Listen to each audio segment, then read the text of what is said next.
Wala pa si Kuya. Talaga, pag manager ka, lagi ka nag-overtime. Ang hirap naman pala ng manager. Paglaki ko, kaya ako ng manager. Gusto ko CEO. CEO? Ano ba ibig sabihin nun? Oo naman. Ano? C, chairman. E, executive. O, Office boy! Lola, mali naman po kayo eh. Outstanding kasi, Lola. Ay, naku, ang dami yung pinagsasabi. Officer. Officer? o kita nyo, hindi nyo rin alam.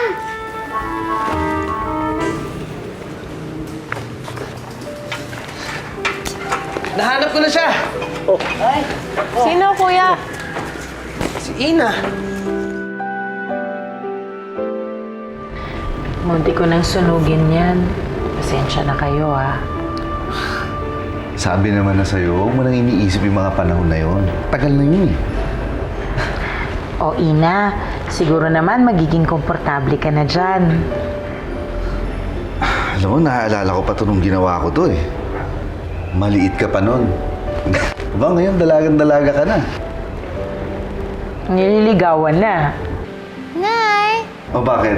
Ano ba pinag-usapan niyo ni Lindon, ha? Kayo na ba? tayo naman. Akala ko ba si Pina ang hinahanap mo? Siya nga! Si Fina ay si Ina. At mahal niya rin ako.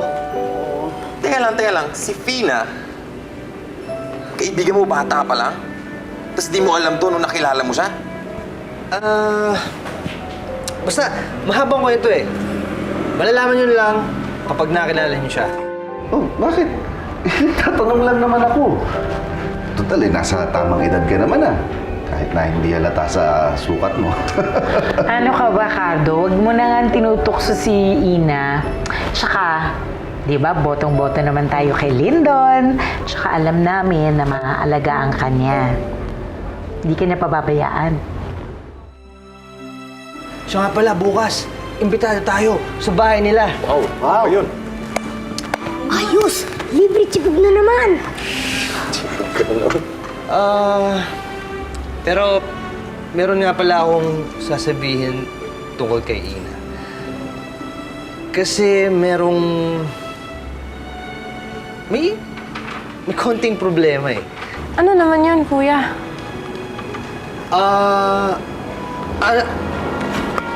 Kuwan kasi, ano kasi siya eh,